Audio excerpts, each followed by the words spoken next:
지난주 설교 제목이 혹시 뭔지 아십니까? 네, 질투에 대한, 시기 질투에 대한 말씀이었는데 제목이 뭐였나요?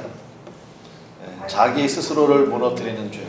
자기 스스로를 무너뜨리는 죄, 질투 그랬습니다. 그래서 이 시기 질투하면요, 진짜 자기 스스로 무너집니다. 하나님께서 우리 각자에게 주신 좋은 장점들이 있거든요. 그걸 은사라고 합니다. 좋은 장점이나 은사가 하나도 발휘가 안 되고, 그 다음에 하나님이 내게 주신 환경, 그 다음에 내게 주신 좋은 사람들이 있어요. 그것도 하나도 누리지를 못해요. 뭐 하면요? 시기 질투하면. 시기 질투하면. 오늘은 분노에 대한 이야기입니다. 분노에 대한 이야기. 설교 제목이 뭐라고 되어 있습니까? 순간의 실패가 평생의 실패가 되는 죄. 그게 바로 분노라는 것입니다. 그래서 욱하는 분들 있죠. 제가 손들락 안 할게요. 손들락 안 할 테니까 특별히 욱하는 분들은 잘 들으셔야 돼요. 제가 좀 성격이 좀 다혈질입니다. 좀 욱하는 게 있습니다. 근데 그게 분명히 순간의 실패였거든요. 근데 그 잘못하면 평생의 진짜 천추의 실패가 되는 그런 죄가 바로 이 분노라는 죄라는 것입니다. 그래서 지난주는 질투, 오늘은 분노에 대해서 좀 살펴보기를 원합니다. 근데 우리가 먼저 전제로 알아야 될 게 있는데, 우리 안에 이제 분노라는 감정이 올라오잖아요. 이 분노 그 자체는 죄가 아닙니다. 왜냐하면 우리가 예수님을 믿었지만, 그리고 우리가 구원받았지만, 주님이 나와 함께 계시지만 우리가 여전히 육신의 본성 가운데 있거든요. 육신을 입고 있잖아요. 그러니까 육신의 본성 가운데 있기 때문에 우리 안에 분노라는 감정은 오히려 자연스러운 거예요.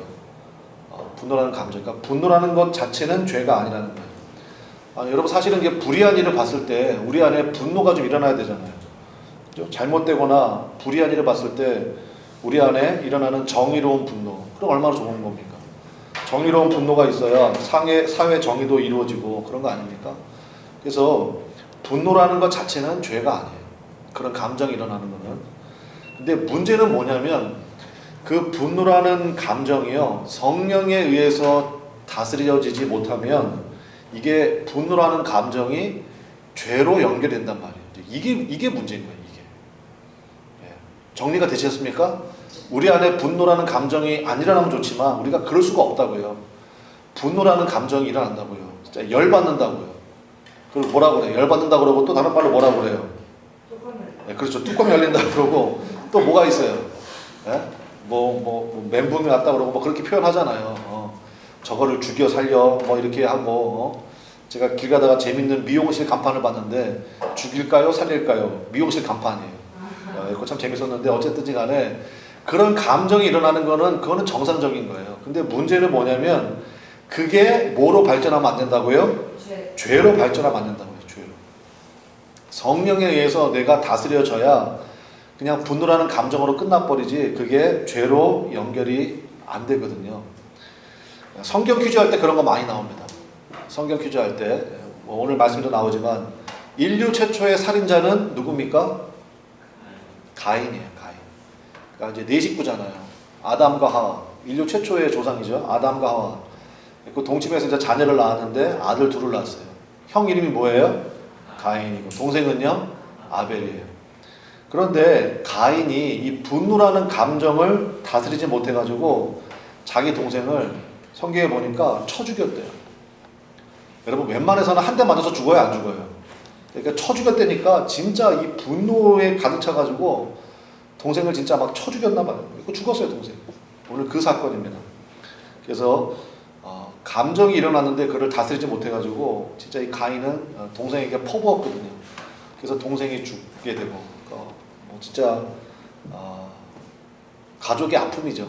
엄청난 비극이고 가인 스스로도 그렇지만 그런 일이 벌어지게 되었다는 것입니다. 그래서 오늘 말씀을 통해 가지고 어떻게 분노를 다스리나 오늘 그걸 좀 살펴보기를 원합니다. 세 가지로 살펴보겠는데, 첫 번째는 억울해하지 말고 덕분이라고 생각하라는 것입니다. 억울해하지 말고 뭐라고 생각하라고요? 덕분이라고 생각하라고요. 그래서 이게 참 중요합니다. 우리 옆에 사람에게 한번 고백하겠습니다. 덕분입니다 해보세요. 덕분입니다. 덕분입니다. 이게 참 중요한 거예요. 여러분, 혹시 여러분 아이를 낳으시면요, 아이 이름을 뭐라고 지어요? 덕분이. 네, 덕분이. 네, 덕분이라고 주면 좋을 것 같아요. 좀 촌스럽긴 하지만 그게 잘 될 거예요, 진짜. 김덕분, 이덕분, 박덕분 해가지고 덕분이라고 주면 좋을 것 같아요. 롬 828 기억하세요. 롬 828. 로마서 8장 28절 말씀. 롬 828. 하나님의 뜻대로 부르시는 모든 자들에게는 모든 것이 합력하여 뭐를 이룬다고요? 선을 이룬다. 로마서 8장 28절. 모든 것이 합력하여 선을 이루게 하신 하나님의 역사가 있습니다. 그러니까 억울해하지 말고 덕분입니다. 이렇게 생각하라는 거예요. 이거를 제일 잘한 사람이 누굽니까? 요셉이에요. 요셉. 네, 억울해하지 않았습니다. 요셉의 성공 원인이 뭐냐? 억울해하지 않았다는 거예요. 요셉이 높은 자리에 올라갔죠. 그리고 자기 앞에 형님들이 무릎 꿇고 머리를 조아렸습니다. 형님들은 저 위에 계신 분이 수십 년 전에 자기가 노예 상인에게 팔아버린 우리 막내 동생 요셉이라는 생각은 꿈에도 못하고 있죠. 그때 요셉이 자기의 신분을 밝히면서 뭐라고 그럽니까? 형님들이 나를 애굽에 팔아준 덕분에 내가 오늘 이 자리에 있습니다. 형님들 덕분입니다. 형님들 나를 애굽에 팔았다고, 노예 상인에게 팔았다고 염려하지 마십시오. 형님들이 나를 팔아준 덕분에 제가 오늘 이 자리에 있는 겁니다. 그러니까 제가 형님들, 그 다음에 내 조카들 내가 다 먹일 겁니다. 빨리 애굽으로 이민 오십시오. 제가 바로에게 얘기해서 좋은 자리 준비해 놓을 테니까 빨리 아버지 모시고 오시라고. 그러니까 요셉이 되는 인생이에요. 되는 인생. 너 잘 되나 한번 두고 보자. 이게 아니라 덕분입니다. 이러한 자세가 너무나 중요하다는 거예요. 이 분노의 뿌리가 뭐냐면 억울함이기 때문에 그렇습니다. 그렇게 억울하게 느끼는 거예요. 오늘 성경 이야기가 뭡니까? 가인과 아벨이 하나님 앞에 제사를 드렸대요. 동시에 제사를 드린 거예요. 그런데 하나님께서 그 당시에는 이제 제사가 예배였으니까 가인의 제사는 받지 않으시고 아벨의 제사를 받으셨대요. 아벨의 제사만 연락하신 거예요. 여러 가지 도대체 이유가 뭐냐, 그 원인이 뭐냐, 여러 가지 얘기하지만 오늘 그게 중요한 게 아니니까. 근데 히브리서 11장 4절에 보니까 설명을 하고 있어요. 뭐라고 설명하고 있냐면 왜 하나님께서 가인의 제사는 받지 않으시고 아벨의 제사는 받으셨느냐. 가인은 곡식으로 드렸거든요. 곡식으로 드리고 아벨은 양 치는 사람이었어요. 그 양을 잡아서 드렸어요. 어떤 분들은 피의 제사가 아니어서 아벨의 제사는 받고 곡식으로 드린 가인의 제사는 안 받았다 그러는데, 여러분 그건 아직 레위기 율법 나오기도 훨씬 전이잖아요. 그러니까 그렇게 말하는 거는 무리가 있고, 그 다음에 그 제사 중에 곡식으로 드리는 제사 있어요. 소제 같은 거. 그러니까 그건 아니고, 히브리서 11장 4절에 보니까 이렇게 설명하고 있습니다. 믿음으로 아벨은 가인보다 더 나은 제사를 하나님께 드림으로 의로운 자라 하시는 증거를 얻었으니 하나님이 그 예물에 대하여 증언하십니다. 그러니까 이유가 뭐냐? 아벨은요, 믿음으로 더 나은 예배를 드렸대요. 그러니까 믿음으로 더 나은 예배를 하나님께 드림으로 하나님께서 아벨의 예배는 받으셨다는 거예요. 제가 누누이 말씀드리지만 믿음은 태도의 문제다 이렇게 말씀을 드렸잖아요. 여러분 생각해 보세요. 둘이 예배를 드렸는데 하나님께서 아벨 자기 동생의 예배는 받으셨는데 자기 예배는 안 받았어. 자기 예배는. 그럼 섭섭한 마음이 있죠. 그렇죠? 섭섭한 마음이 왜 없겠어요. 그런 마음이 드는 건 정상적인 거라니까요. 근데 태도에 문제가 생긴 거죠. 자기의 예배가 연락되지 않았으면 어떻게 하면 됩니까? 나는 예배를 드렸는데 하나님이 내 예배는 안 받고 내 동생의 예배를 받으셨어요. 그럼 여러분 같으면 어떻게 하면 되겠어요? 좀 속상하고 섭섭한 건 있지만 어떻게 하시면 될까요? 물어보면 되잖아. 그렇잖아요. 동생, 하나님께서 동생의 예배를 참 하나님이 기쁘게 받으시는데 어떻게 드렸어? 형님, 제가 다른 건 아니고요. 이렇게 하면 얼마나 행복한 가정이에요. 그렇죠? 얼마나 좋아요. 그런데 가인은 그게 안 되는 거예요. 여러분, 분노하는 사람들의 특징이 있습니다. 무슨 특징이 있냐면요, 원인을 자기가 제공해 놓고 그리고 자기가 화를 내버려요. 원인 제공도 자기예요. 그리고 그것 때문에 자기가 화를 내요. 자기가 예배를 잘못 드려서 하나님이 자기 예배를 안 받았잖아요. 그러면 동생 예배 받았으면 동생 어떻게 예배 드리면 돼? 어떻게 하면 하나님 예배를 받으셔? 그러면 되는데 원인을 자기가 제공해 놓고 그리고 자기가 거기에 화를 내버리는 거예요. 분노한 사람들 대부분이 그래요. 대부분이 아니라 제가 보니까 100%예요. 그러니까 뭐예요? 자기 성찰이 없는 거예요. 자기 성찰이. 자기 스스로를 돌아보는 것에 너무 인색한 거예요. 그러니까 원인도 자기가 원인을 제공해놓고 자기가 화를 내버리는 거예요. 그래서 가인은요, 너무너무 화가 나니까 단순하게 생각해버린 거예요. 지금 내가 드린 예배가 있고 동생이 드린 예배가 있는데 하나님이 동생 예배 받으셨어? 그럼 동생을 없애버리면 하나님은 받으실 예배가 내 거밖에 없잖아요. 아니, 이렇게 생각을 한 거예요. 그래서 동생을 불러내가지고 동생을 쳐 죽였다고요. 아벨을 믿음의 동지로 보지 않고 그냥 내 분풀이 대상, 경쟁 상대, 그렇게만 본 거죠. 그래서 억울해하지 말고 덕분이라고 생각하라고요. 야, 그래도 다행이다. 만약에 가인의 예배도 안 받으시고 아벨 예배도 안 받으시면 대책이 없잖아요. 아, 근데 아벨 예배를 받았잖아요. 그거 어떻게 하면 돼? 그리고 이렇게 하면 돼요. 아, 그래, 동생 덕분에 나도 이제 하나님이 받으시는 예배를 드릴 수 있게 됐네. 얼마나 좋아요. 근데 그게 안 되는 거예요. 그래서 여러분 마음속에 항상, 저 압니다. 정말 우리 속을 뒤집어 놓는 사람들이 있죠. 말도 안 되는 사람들이 있어요. 근데 그 사람 너무 미워하지 말고 뭐라고 생각하라고요? 덕분입니다. 다시 한번 해보세요. 덕분입니다. 이거 잊지 마세요. 두 번째는 우리라는 공동체를 강화하라는 것입니다. 우리라는 공동체. 이규태 씨라는 분이 쓰신 한국인의 의식구조라는 책이 있는데, 그 책에 보니까 이런 내용이 있습니다. 우리 대한민국 사람들, 한민족에게는요, 우리라는 공동체의 사상이 대단히 깊대요. 우리라는 공동체 사상. 이게 우리 한민족의 큰 장점이 될 수 있다. 그런 얘기를 하고 있더라고요. 그러면서 거기다 얘기를 들고 있어요. 진짜 그런 것 같아요. 이건 진짜 영어로도 번역이 안 돼요. 우리나라 그러잖아요. 우리나라. 그 다음에 마을도 그냥 마을이 아니야. 무슨 마을이에요? 우리 마을. 그죠? 은행도 어디 은행이에요? 우리 은행. 그 다음에 또 뭐가 있나? 그 다음에 교회도 있어요. 교회도 요즘에 우리 교회라는 교회 되게 많아요. 우리 교회. 심지어는요, 그래서 이건 진짜 번역이 안 될 것 같은데, 마누라도 뭐라고 불러요? 우리 마누라. 여러분, 그거는요, 영어로 번역이 절대 안 됩니다. 우리 마누라 그러면요, 도대체 저건 집안 집구석이 어떻게 된 거야? 우리 마누라. 이거 도대체 이게 번역이 안 되잖아요. 그죠? 여자는 하나인데 남편이 여럿이야? 뭐 이렇게 될 거 아니에요. 이거 번역이 안 돼. 근데 우리는 알잖아요. 그죠? 우리는 어디 가서 자연스럽게 얘기거든요. 아, 이거 뭐 우리 마누라가 해줬어. 근데 그거 가지고 여러분 오해 안 하잖아요. 그러니까 그 정도로 우리가 이 우리라는 공동체 의식이 상당히 강해요. 1997년에 IMF가 발생했죠. IMF가 와서 진짜 나라가 부도가 났습니다. 우리나라가, 나라 자체가 부도가 난 거예요. 우리나라가 지불 능력이 상실돼 버린 거죠. 그때 진짜 우리나라 백성들이 나라 살리겠다고요. 그때 무슨 운동했죠? 금모으기 운동했어요. 뭐 진짜 애기 돌반지부터 해가지고 그냥 다 갖다 냈어요. 다 갖다 내가지고요. 전 세계에 그런 나라가 없습니다. 그래서 우리나라가 정말 신속하게 IMF를 졸업을 했죠. 그때 금모으기로만 모은 달러가요 22억 달러예요. 그러니까 상상을 초월하고 진짜 세계의 해외 토픽이 됐어요. 진짜 대한민국이라는 나라는 대단하다. 지금 베네수엘라는 나라가 지금 거의 뭐 국가 파산 상태잖아요. 그때부터 지금까지 회복이 안 되는 거예요. 회복이 안 되는 거예요. 근데 우리나라는 뭐 어마어마하잖아요. 지금 또 최근에 뉴스 보면 또 일본이 잠자는 사자의 코털을 건드렸죠. 건드리니까 지금 뭐 어제 신문 보니까 그 유니클로라는 회사는 뭐 매출이 17%가 감소했대요. 그 20% 넘어가면은 이제 그것도 부도 위기 됐다고 그러더라고요. 그러니까 우리라는 공동체가 뭐 어마어마하게 강하잖아요. 그러니까 이 우리라는 공동체를 강화하는 것, 이것이 대단히 중요하다고요. 분노를 다스릴 때.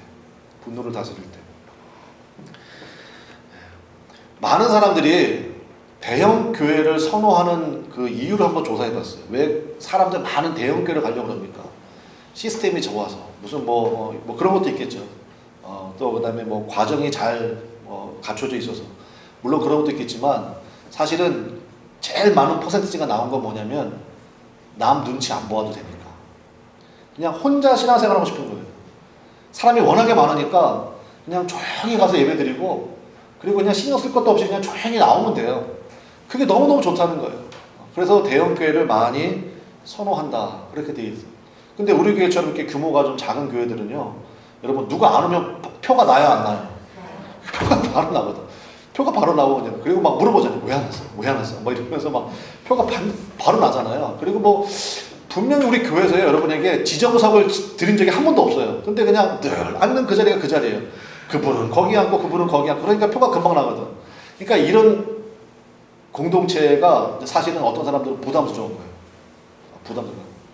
그냥 안 오면 뭐 금방 표 시간 내고 뭐 일은 바로바로 되니까. 근데 여러분 교회는 이래야 된다고요.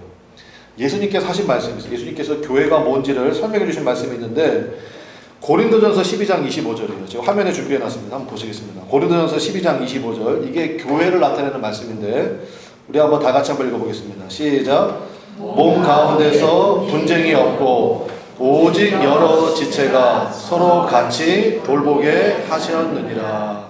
아멘. 몸 가운데 뭐가 없어야 됩니까? 이 몸이 바로 뭐예요? 우리 예수님께서 이렇게 말씀하셨거든요. 교회는 그리스도의 몸이니라. 교회는 그리스도의 몸. 그래서 우리가 성찬했잖아요. 이것도 그냥 빵을 포도주에 찍어 먹다가 이게 아니라 주님과 내가 하나라는 확인이에요. 확인. 이게 성찬의 은혜가 정말 대단한 거라고요. 그러니까 마귀가 아마 제일 무서워하는 게 이게 성찬일 거예요. 근데 어쨌든 간에 그래서 이제 주님의 살과 피를 우리가 먹고 마심으로 주님과 내가 하나가 되었습니다. 라는 것을 선포하는 것, 인정하는 것, 이게 바로 성찬식이거든요. 그래서 이 교회는 그리스도의 몸이라고요. 교회는 뭐라고요? 그리스도의 몸이라고. 그러니까 몸이기 때문에 몸 가운데 뭐가 없어야 됩니까? 분쟁이 없어야 돼요. 여러분, 혹시 여러분의 손과 여러분의 발이 막 싸우시던가요? 너는 왜 맨날 위에 있어? 왜 나는 맨날 양말만 신어야 돼? 이러고 막 싸우던가요? 절대 그럴 리 없죠. 왜냐? 이건 유기체예요. 하나예요. 그래서 몸 가운데 분쟁이 없고 제가 예전에 운동하다가 다리를 다친 적이 있어요. 다리를 다치면요. 다리가 쫄뚝거립니다. 왜 쫄뚝거릴까요? 보호하는 거예요. 얘가 다쳤잖아요. 오른쪽 다리를 다쳤잖아요. 그러면 오른쪽 다리를 최대한 안 쓰도록 하기 위해서 왼쪽 다리가 부담을 그만큼 지는 거예요. 그러니까 쩔뚝거리는 거예요. 그게 몸이라고요. 우리 새삶의 교회가 그런 교회 되시기를 주님의 이름으로 간절히 축원합니다. 그래서 여러 지체가 서로 같이 돌보게 하셨느니라. 그래서 서로 같이 돌보는 거예요. 그러니까 신앙생활은 절대 그냥 혼자 가서 예배드리고 예배 끝나자마자 혼자 조용히 나가고 절대 그게 아닙니다. 하나님이 주신 은혜를 하나도 누리지를 못해요. 그래서 서로 같이 돌보는 거예요. 서로 같이 돌보는 거. 그래서 우리라는 공동체 중요하거든요. 아벨이 죽은 다음에 가인에게 하나님이 물으시는 장면이 나오는데 오늘 9절 말씀 한번 보십시오. 9절에 보니까 창세기 4장 9절에 여호와께서 가인에게 이르시되 그 다음 뭐라고 말씀하십니까? 내 아우 아벨이 어디 있느냐. 그냥 아벨이라고 하지 않으시고 뭐라고 그랬어요? 내 아우 아벨이 어디 있느냐. 뭐예요? 관계를 물으셨잖아요. 관계. 네 동생 아벨. 지금 하나님이 몰라서 물어보는 게 아니에요. 네 아우 아벨이 어디 있느냐. 이에 대해서 가인은 또 뭐라고 대답합니까? 이 사람은 분노로 가득 차인 사람이니까 뭐라고 대답합니까? 내가 내 아우를 지키는 자입니까? 아니죠. 내 아우를 지키는 자가 돼야 되죠. 형이니까. 우리에게 적용해도 마찬가지예요. 우리 교회에 있다가 안 보이는 분들 있잖아요. 하나님 물어보실 수 있어요. 어디 갔냐? 내가 그 사람을 지키는 자입니까? 그게 아니에요. 그 영혼을 위해서 기도했느냐? 그 영혼을 위해서 내가 한 번이라도 신방했느냐? 전화했느냐? 하나님 그거 대단히 중요하게 보시는 거예요. 아니 그렇게 해도 그 심령이 삐뚤어져가지고 뭐 그런 사람들이 어쩔 수 없죠. 그러나 우리도 서로 돌보는 책임이 있잖아요. 최선을 다해서 돌보고. 그러니까 혹시 오늘 예배 가운데서도 못 오시는 분이 보이는데 안 보는 분이 있다 그러면 무슨 일이 있으신가?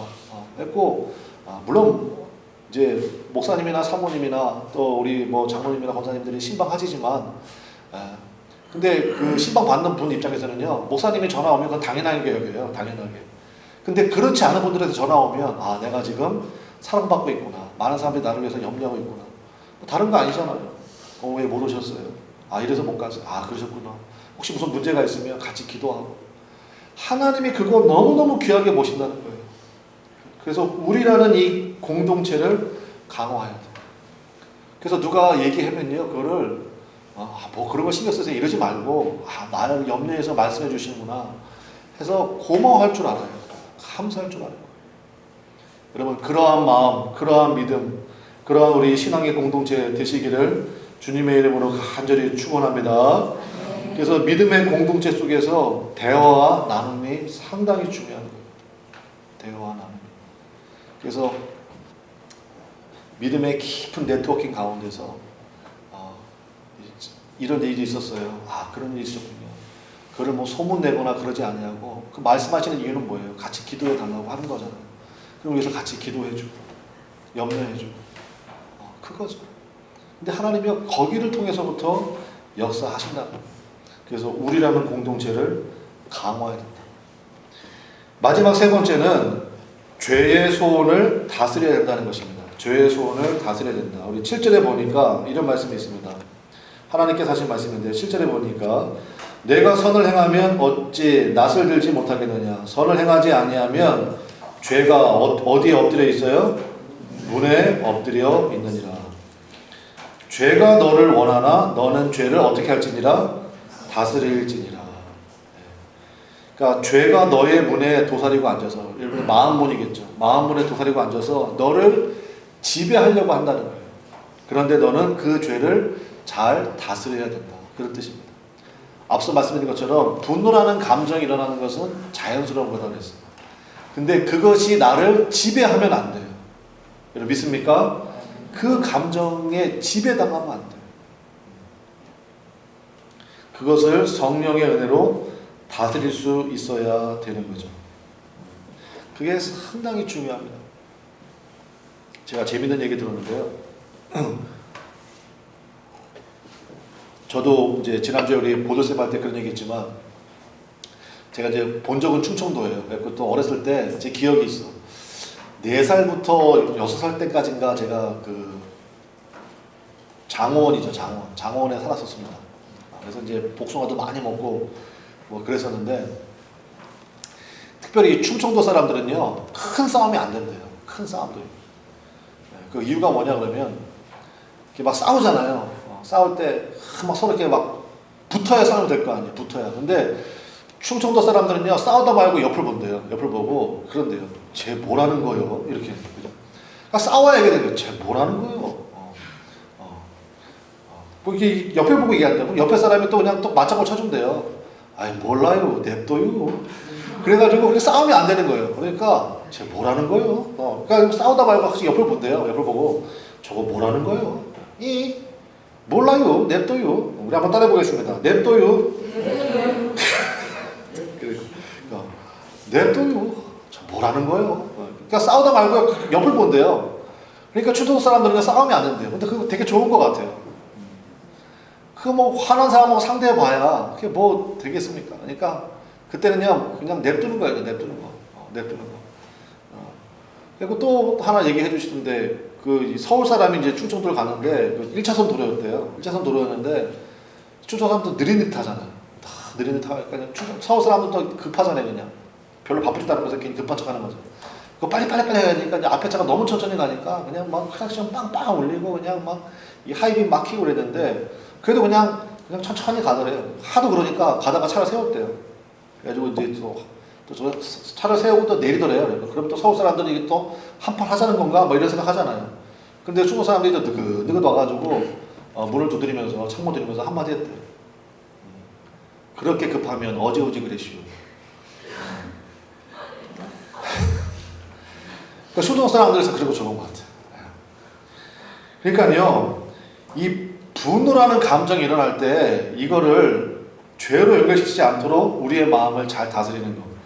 제가 우리 한번 화면에 준비해놨는데 한번 보실까요? 성경 말씀인데 에베소서 4장 26절이에요. 에베소서 4장 26절.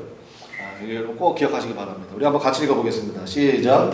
분을 내어도 죄를 짓지 말며 해가 지도록 분을 품지 말고 마귀에게 틈을 주지 말라. 분을 내어도, 그러니까 분을 내는 거는 자연스럽다고 했잖아요. 근데 분을 내어도 뭐로 연결되면 안 돼요? 죄로 연결되면 안 돼요. 그 죄로 연결되는 사람은 어떤 사람이냐? 해가 지도록 분을 품고 있는 거예요. 그러면 마귀가 반드시 틈을 타게 되어 있습니다. 넌 바보냐? 맨날 당하고만 사냐? 그러니까 너 우습게 보는 거야. 너도 승질 있는 거 보여줘. 이렇게 된다고. 아니에요. 충청도 사투리 기억하세요. 지금 뭐라는 거예요? 냅둬요. 그 정말 중요해요. 제가 좀 이따 결론으로 말씀드릴 건데, 마귀는요, 여러분의 반드시 그 틈을 타고 들어가가지고, 오늘 설교 제목과 마찬가지로 순간의 실패가 평생의 실패로 남게 하는 그러한 일들을 벌인단 말입니다. 근데 이게 우리 힘으로 되는 게 아니거든요. 그래서 에베소서 4장 26절에 사도 바울이 이렇게 얘기한 다음에 5장에서 사도 바울이 뭘 얘기하고 있느냐, 그 다음 화면 보여주십시오. 5장 18절에 보니까 이렇게 얘기하고 있습니다. 5장 18절에 보니까 술 취하지 말라 이는 방탕한 것이니 오직 그 다음 다 같이 시작 성령으로 충만함을 받으라. 성령으로 지배를 받으라는 거예요. 성령으로 충만함을 받으라는 것은 성령으로 지배를 받으라. 성령 충만이라는 것은 성령에 의해 다스림 받는 것을 말합니다. 그러니까 성령의 지배를 받게 되면 자연스럽게 우리의 감정도 다스림을 받게 되죠. 강원도 행성에 가면 예수원이라는 곳이 있습니다. 저도 신학교 시절에 한번 방문한 적이 있는데 지금은 돌아가셨지만 대천덕 신부님이라고 계세요. 그러니까 거기는 영국 성공회이기 때문에 이제 신부님이라고 부르는데 대천덕 신부님의 아버지가 토레이 신부님이에요. 이 토레이 신부님이 19세기 세계적인 부흥의 역사를 일으켰던 D.L. 무디라고 있습니다. 들어보셨죠? D.L. 무디와 같이 사역하셨던 분이에요. 그러니까 대단한 집안이죠. D.L. 무디와 같이 사역하셨던 토레이 신부님의 아드님이 대천덕 신부님인데 영성이 엄청나게 깊어요. 근데 이분이 막 기도하는 가운데 하나님이 조선으로 가라. 그래서 조선에 와가지고 강원도 행성에서 예수원이라는 곳을 만드시고 그러니까 엄청나게 그 영성이 깊으신 분인데 그분의 그 기도가 있어요. 이분이 매일 아침마다 하는 기도가 있습니다. 제가 읽어드릴게요. 하나님, 제가 성령 충만하다고 느끼지 못할 때 함부로 말하지 않도록 도와주시고 성령 충만하지 않을 때 제 인생의 중요한 결정을 절대로 내리지 않게 하소서. 매일 아침마다 하시는 기도. 그러니까 저가 신학생들이 갔을 때도 몇 가지 이렇게 기도에 대해서 이제 소개해 주시고 좋은 말씀 주셨는데 전 이거 되게 기억나요.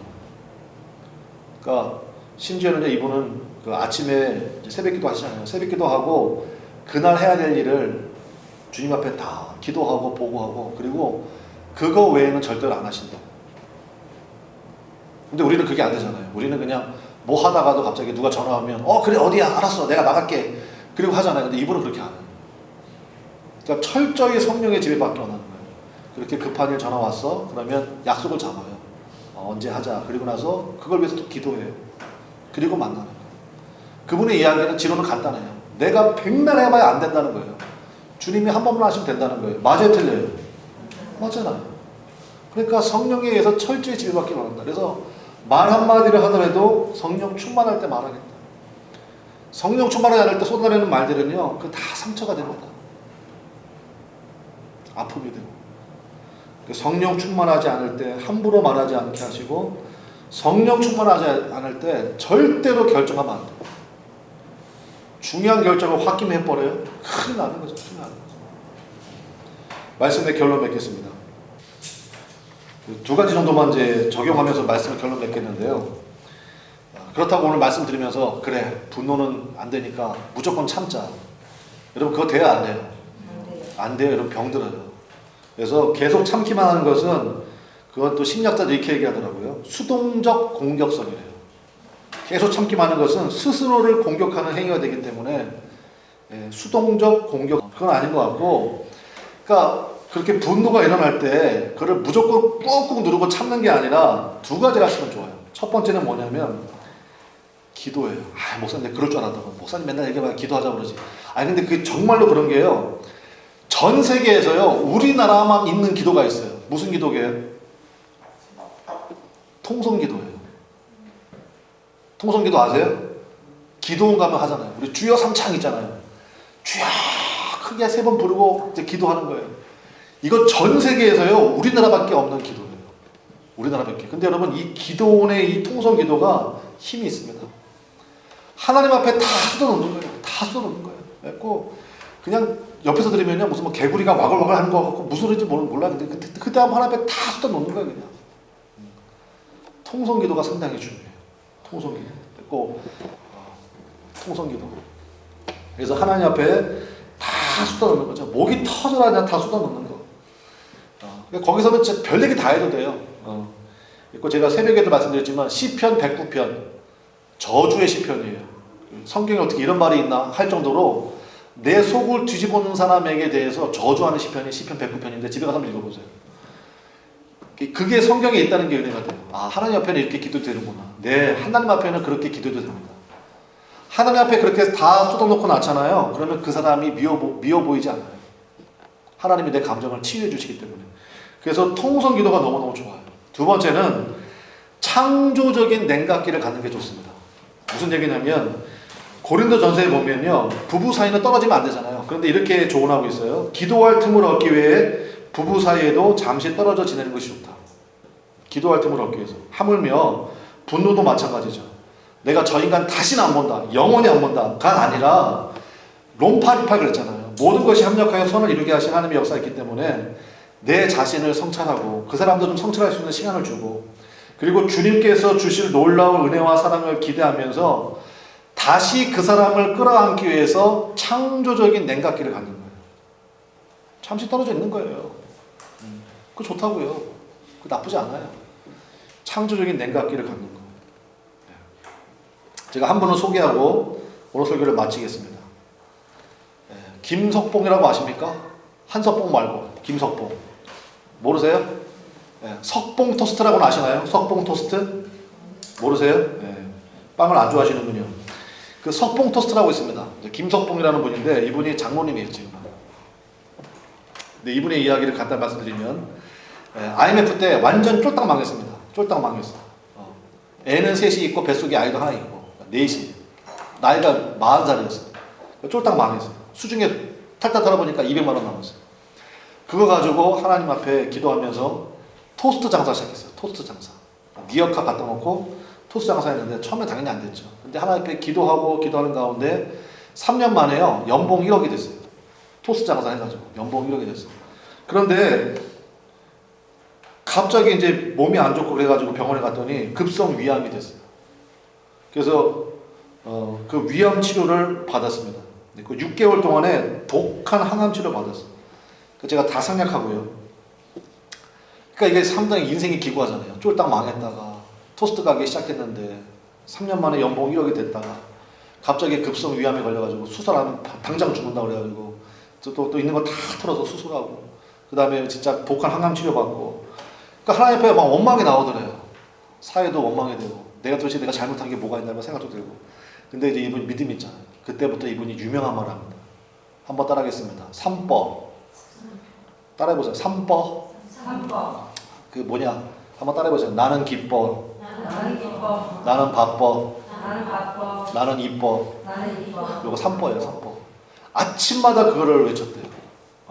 그러니까 정확하게 얘기하면요, 나는 죽을 수도 있었는데 살아났어요. 그러니까 나는 살아있어서 기뻐. 여러분 살아있는 거 기뻐해 본 적 있어요? 네. 여러분 스스로가 지금 다 교회에 여러분 스스로 오셨잖아요. 뭐 휠체어 타고 오신 분도 아무도 없으실 때 보니까. 그러니까 살아있는 것 자체가 너무너무 기쁜 거예요. 그러니까 나는 살아있어 기뻐. 그 다음에 쫄딱 망했잖아. 근데 다시 시작하잖아. 그러니까 나는 일할 수 있다는 게 너무너무 감사한 거예요. 나는 일하느라 바빠. 그리고 하나님 앞에 보니까 자기 자신을 하나님의 눈을 보니까 주님께서 나를 구원하기 위해서 독생자 예수 그리스도를 내어주시기까지 나를 사랑해 주셨어요. 나는 주님의 걸작품이야. 그러니까 나는 주님의 걸작품이야. 그러니까 나는 주님 보시기에 이뻐요, 안 이뻐요? 이뻐. 그러니까 이 3뻐예요. 그러니까 이분이 아침마다 외쳤어요. 한번 따라 봅시다. 나는 기뻐. 나는 바빠. 나는 이뻐. 우리 옆에 사람 보고 해주세요. 너도 이뻐 해보세요. 시작. 너도 이뻐. 그래서 3뻐 했다고 3뻐. 지금요 이분이 CEO가 돼가지고요 전국에 토스트 가게 800개를 거느리고 있는 CEO예요. 김석봉 장로님. 여러분 집에 가서 유튜브에 김석봉 장로가 쳐보세요. 이분의 간증 나와요. 그래서 나는 기뻐. 나는 일하느라 바빠. 나는 하나님 보시기에 너무너무 이뻐. 여러분 그러한 마음으로 살게 될 때 하나님이 여러분 삶 가운데 역사하시는 귀하고 놀라운 일들을 만나게 될 줄로 믿습니다. 우리 찬송하겠습니다. 거친 주의 십자가 찬양하겠습니다.